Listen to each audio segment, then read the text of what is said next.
It feels like it was just yesterday when I was commuting to work, going out to restaurants, and hanging out with my friends.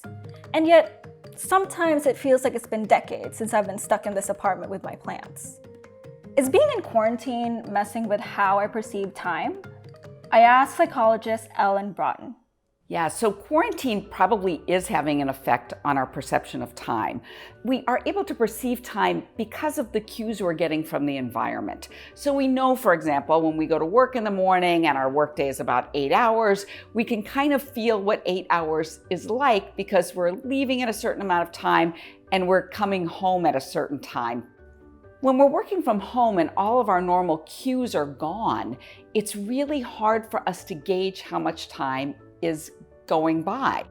Different areas of our brain are involved in processing time.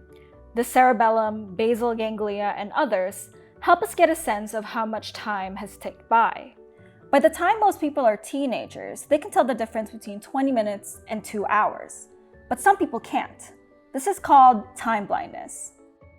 Very much like some people are colorblind and they are able to get along in life just fine without seeing colors. They're aware generally of time, of course, but they don't have a really good sense of how time is sort of compartmentalized and how long, for example, 10 minutes feels versus 45 minutes. So if you're like me, this pandemic is making you feel, well, everything.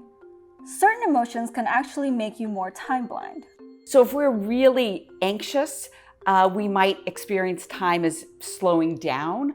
Awe is one of those things that can actually make time feel like it's going forever. And another thing that could affect our perception of time is our own circadian rhythms. So we're going to bed later, we're getting up at different times. All of this can affect how we're experiencing time that's passing. The other thing that can affect time is trauma. And it's not a stretch to say that a lot of us are feeling traumatized right now, that it's different. We don't know what's happening in our world. It's scary. That can get us kind of off in terms of our time. And on top of that, she says that as we become less aware of the passage of time, we can also become less attentive. So what can we do to stay sharp? Ellen says one important thing we could do is keep to a regular sleep schedule.